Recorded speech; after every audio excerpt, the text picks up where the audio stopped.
Think about this for a second. Over 2,500 years ago, the Buddha made a promise so simple and so powerful it can still change your life today. He said that all you needed to do to completely alter your destiny was to focus on just one thing, not 100 things, just one. And here it is, straight from the ancient texts. He says, "Abandon one thing, and I am your guarantor for non-return." Now, non-return is a huge deal in this context. It means reaching a state of spiritual awakening so profound that you're never born back into this world of suffering again.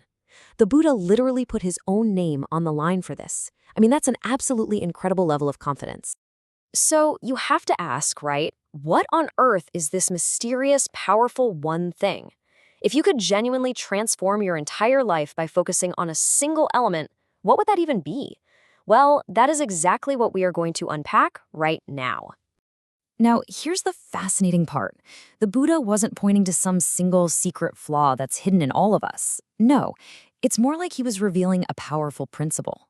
He used this one thing formula again and again to talk about different states of mind, showing us that if we just focus our energy on purifying even a single aspect of our mind, it can have this massive, incredible ripple effect. He started with the stuff we need to let go of. And, the Buddha's approach was always super practical. He basically said, look, let's first figure out what's actively causing us pain, what's leading us down the wrong path.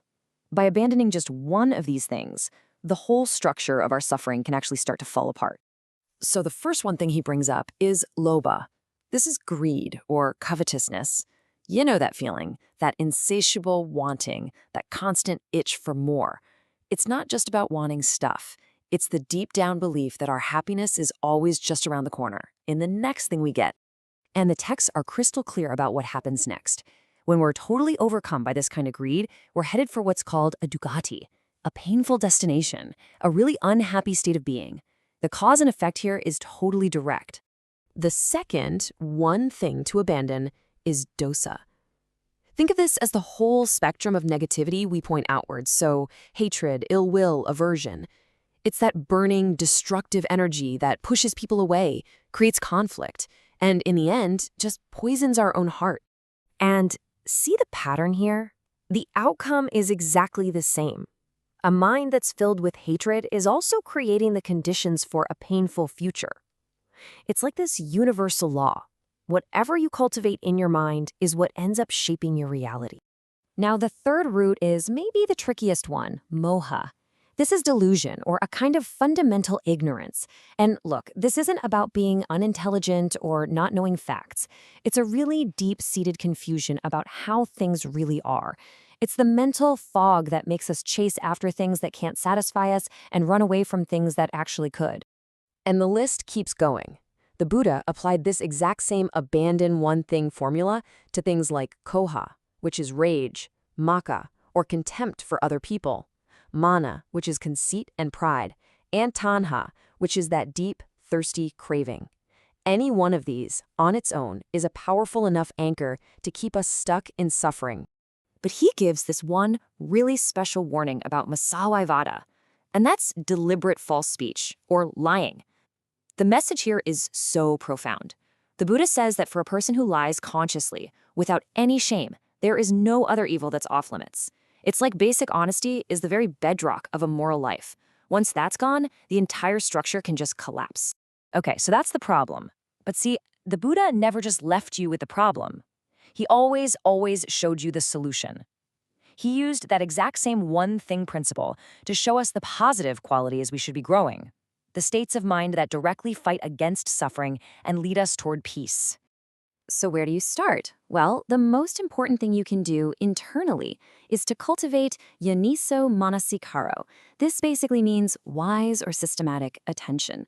It's the skill of just looking at your own mind with clarity, of understanding what's helpful and what's not, and then skillfully directing your attention.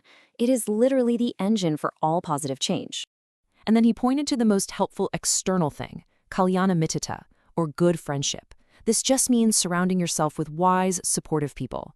I mean, we've all felt this, right? The people you hang out with can either drag you down or totally lift you up. The Buddha saw this as an absolutely essential part of the journey. But out of all the positive states of mind, there's one that gets singled out for the highest possible praise. One quality that's described as being more powerful, more brilliant than all of the others put together. And to show you its incredible power, he didn't just praise it. He actually quantified it with this amazing metaphor. He said, the power of this one quality was 16 times greater than every other good deed combined. 16 times. And that one thing is metta, or loving kindness. The Buddha said that just as the light of the moon completely outshines all the stars in the night sky, the liberation of the mind through loving kindness outshines, outtapers, and outblazes all other wholesome actions put together. It's just in a class of its own. So you see, these internal states aren't just, passing moods. They have real, tangible consequences. The Buddha makes it so clear that what we grow in our own minds has profound effects on our future and on the world that we create with other people. The stakes are just incredibly high. I mean, the texts put it side by side, and it's pretty stark. A padutta citta, a corrupt, angry mind, at the moment of death leads directly to a painful rebirth. But a pasana citta, a clear, serene mind, leads to a happy one. The state of our mind at the very end isn't random. It's the result of the habits we've been practicing our entire life. And this same idea scales up from just you to the whole community. Causing a sangha bheda, a major division in a community, is seen as one of the worst things you can do, leading to sorrow that lasts for an entire eon. But on the flip side, creating sangha samaggi, or harmony, leads to collective bliss for that same vast period of time.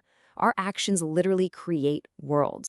So, what does all this ancient wisdom mean for us? Right here, right now. It means the path to freedom isn't about trying to become some perfect person overnight. It's about being strategic. It's about focusing your energy where it's going to have the biggest impact. The whole teaching really boils down to this simple, powerful process. First, just pick one thing. Seriously, just one. Maybe it's anger, maybe it's pride. Second, really look at it and understand the pain it's causing you and others. Third, consciously, actively start to grow its opposite, so kindness instead of anger. And finally, just watch what happens. And this, to me, is just so empowering. Because the spiritual path can feel huge, right? Like you have a million things you need to fix about yourself. But the Buddha is saying, hey, forget the million. Don't get overwhelmed. Just pick one. Your one thing. If you can master that, you change the entire game. And so that brings us to the final question, which is really the only one that matters. Looking at your own life, your own mind, with that wise attention we were talking about, if you had to abandon just one thing, starting right now, to find a little more peace, a little more freedom, what would it be?